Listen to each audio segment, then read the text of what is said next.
retrouver tout de suite Bernard Prat-Desclot. Bonjour Bernard.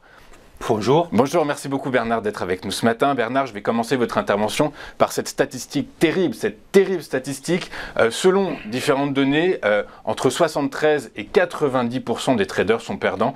Du coup, Bernard, comment est-ce qu'on peut contourner cette terrible statistique? En fait, on se rend compte que la réalité aujourd'hui du trading sont beaucoup de traders qui vont confondre le trading avec du jeu, la bourse avec du jeu. Moi, vraiment, je suis opposé absolument à ça. On peut intervenir en bourse, on peut spéculer, même à court terme, même à très court terme, même sur du scalping ou du day trading sans aucun problème, à condition de le faire sans jouer. C'est-à-dire, on est patient, on est discipliné, on gère son risque et on a une méthodologie et l'on s'est formé et on a pris le temps de se former, tout simplement. Je comprends donc dans ce que vous dites que la formation c'est important.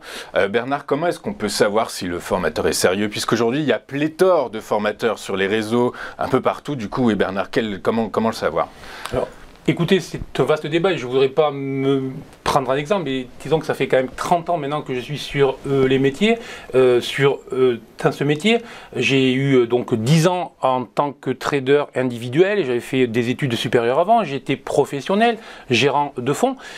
J'ai fait ma première formation au bout de 20 ans. Au bout de 20 ans, c'est-à-dire que peut-être que je commençais à connaître au bout de 20 ans ce qu'était la bourse. Et je continue encore donc maintenant à étudier, à me former, à rechercher.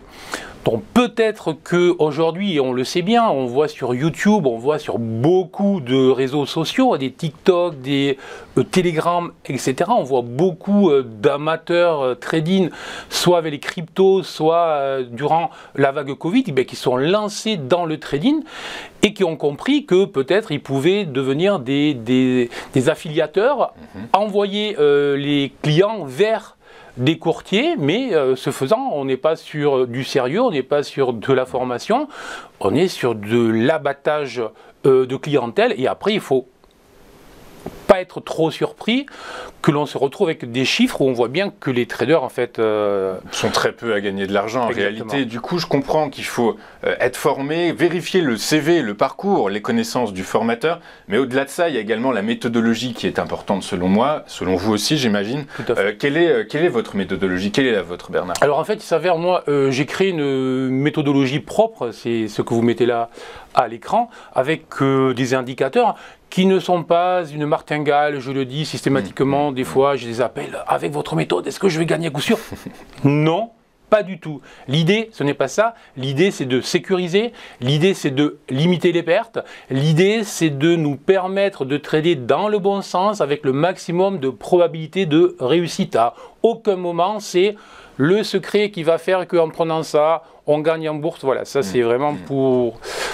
Donc l'idée c'est quoi? C'est en fait une méthodologie simple qui, lorsque le fond d'écran est vert, nous dit tout simplement que acheter est beaucoup plus intéressant que de vendre. Lorsque le fond est rouge, si je suis en position, il faut que je ferme la position. Il y a quelques signaux que l'on voit sur le bas qui vont nous indiquer lorsque je peux rentrer ou lorsqu'il faut que je sorte, tout simplement. Voilà, c'est un encadrement, c'est un cadre pour discipliner, pour autodiscipliner les investisseurs et c'est pour le day trader ou pour l'investisseur. Ok, quels sont les indicateurs techniques que vous utilisez, Bernard?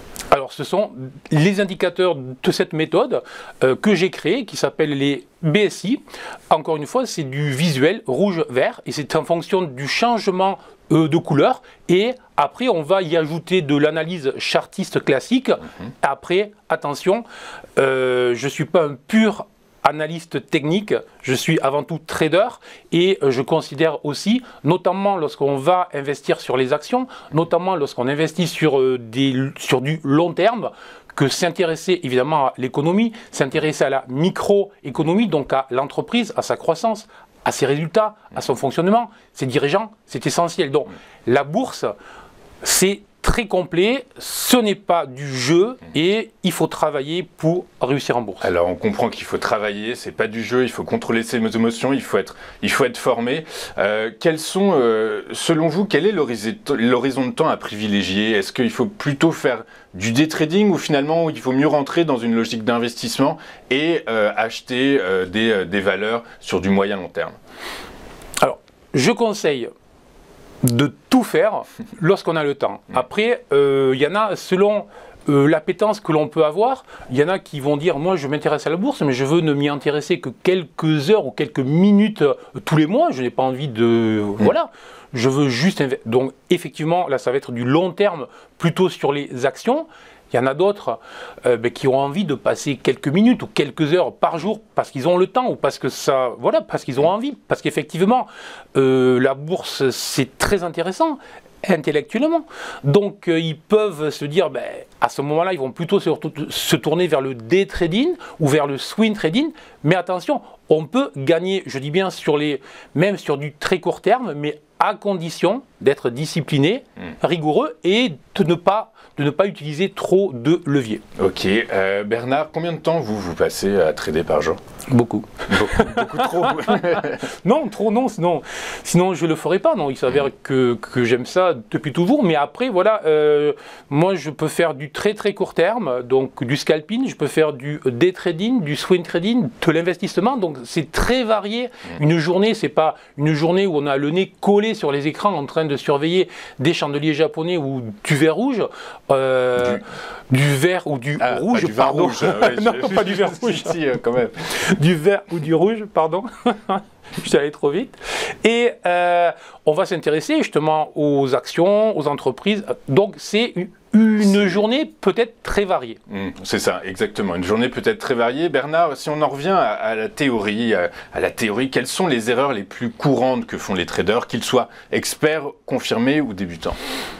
Alors, je dirais que, hélas, c'est naturel, on ne vient pas en bourse pour faire du 3% à l'année. Pour ça, on a un magnifique livret A, exonéré à l'impôt. Donc, on vient en bourse pour générer du rendement. Et normalement, l'homme est ainsi fait qu'il ne se donne aucune limite. Ça s'appelle la cupidité. Donc, il vient en bourse, il veut beaucoup plus. Et lorsqu'il ouvre une position, il se persuade que cette position va sortir en gain. Donc, s'il prend un risque de 100, pourquoi risquer 100? Peut-être qu'il peut risquer 1000 ou 3000, etc. Et donc, ça s'appelle la cupidité. Et ça finit très très mal. Ça finit très très mal parce que, hélas, même la plus belle des configurations en bourse, je veux dire, voilà, peut toujours très mal finir, enfin peut finir en fait en perte dès lors que l'on gère son risque. Donc, on est obligé de bien gérer son risque, on est obligé de ne pas se propulser, envisager un avenir où l'on va faire des gains, et on doit pas utiliser l'effet de levier. Là aussi, attention, beaucoup de courtiers poussent. Alors, ça a été limité avec la règle MiFID européenne qui vraiment a limité. Bon, les effets de levier restent encore très élevés. On a jusqu'à 20, voire plus. Je veux dire, donc 20, vous imaginez bien, c'est... Pour reprendre une image, c'est à peu près comme si vous n'aviez pas encore le permis automobile, qu'on vous mettait dans une Ferrari ou dans une Formule 1 à fond sous la pluie. Bon, la probabilité que vous arriviez au bout existe peu, faible, voilà. Donc très clairement, attention à l'effet de levier, attention à la manière dont on gère son risque et ne pas être impatient. Attendre tout simplement que les opportunités soient là, il faut le savoir. En bourse, on n'a pas des opportunités systématiquement, donc il faut être patient, tout simplement. Exact. Il faut être patient, on comprend, et puis plusieurs invités qui vous ont précédé nous ont bien fait comprendre également que ce trading pouvait vite devenir addictif et donc il faut prendre toutes les précautions possibles. Je dis ça avant la question que je vais vous poser, puisque il faut comprendre que l'argent qu'on est prêt à mettre en bourse, c'est celui qu'on est prêt à perdre en fait en réalité. Du coup, quand je vous pose la question quel capital minimum il faut pour gagner de l'argent, selon vous, il se situe à combien à peu près, globalement? Alors, je vais revenir, c'est quoi ce que vous voulez faire lorsque vous venez en fait en bourse? Est-ce que vous voulez à peine vous former parce que vous débutez? Est-ce que vous voulez créer une épargne pour votre retraite? Est-ce que vous voulez avoir en fait un complément de revenus? Donc voilà, donc tout va dépendre. Moi, je dirais que si l'on veut débuter en bourse doucement, presque avec quelques centaines d'euros, c'est suffisant. Si on veut commencer à préparer ou à améliorer sa retraite, on peut verser tous les mois un petit peu en bourse et commencer à gérer avec des actions. Et si on veut aller vers du trading, donc vers un système plus spéculatif, je dirais, donc à plus court terme, à ce moment-là, effectivement, il faudra compter plusieurs milliers d'euros, voire un petit peu plus. Et enfin, celui qui voudrait générer des revenus sérieux, ben, effectivement, il faudra peut-être 100 000 ou 150 000. Voilà. Tout en ayant une formation solide derrière, un formateur extrêmement compétent et un contrôle des émotions le plus zen possible. Bernard, dernière question. Quelle a été votre meilleure transaction ? Alors ça, c'est la question. En effet, écoutez, alors j'ai pas de transaction phare comme ça qui me sortent et d'ailleurs, je déconseille à tout le monde de viser justement le gros coup. C'est vrai que la bourse est souvent assimilée à cette image de gros coup Et en fait, moi je suis contre, puisque si on n'est pas sur un synonyme de jeu, on ne recherche pas le jackpot, on recherche de la régularité. Il faut considérer la bourse comme un travail ou comme une activité secondaire, et donc on fait tout pour que ce soit le plus régulier possible. Alors, évidemment qu'il y a des fois, mais je dirais c'est le hasard qui fait que ça nous amène ça. En tenir compte, c'est limite, mais bon, j'ai une anecdote, si vous voulez, qui me vient là. Au mois de juin, sauf erreur, j'avais envoyé une recommandation d'achat à mes abonnés sur le laboratoire Boiron. La valeur était à 40 €. Je donnais un objectif à 50 €, 50-55 € à un horizon de 18 mois, en expliquant qu'il y avait une grosse probabilité que la famille fasse une OPR, donc une offre de retrait. Et donc mes clients m'ont suivi, mais il s'avère qu'une semaine plus tard, la famille faisait cette offre de retrait à 50, donc il n'a pas fallu 18 mois, il a fallu juste une semaine. Et voilà, mais c'est juste une anecdote. Lorsque mes clients justement me disent « Ah, c'est... » Non, je dis c'est voilà. C'est quoi, c'est de la chance ou c'est... Mais, écoutez... il y en a justement qui vont surfer sur le fait que vous pourriez dire ça, donc c'est un événement. Non, c'est juste que... C'est la connaissance des marchés en fait, c'est le bruit des marchés qui vous c'est logique et normal lorsque vous faites X opérations, qu'il y en ait qui sortent plus que les autres, c'est tout. Mais c'est le nombre. Notre activité, c'est ça. Il faut jamais se glorifier, jamais se flatter. Notre job, c'est, et je le dis souvent, c'est pas de trader pour envisager le gain, c'est de trader pour gérer son risque. Et si l'on gère son risque en bourse, il s'avère que le gain vient.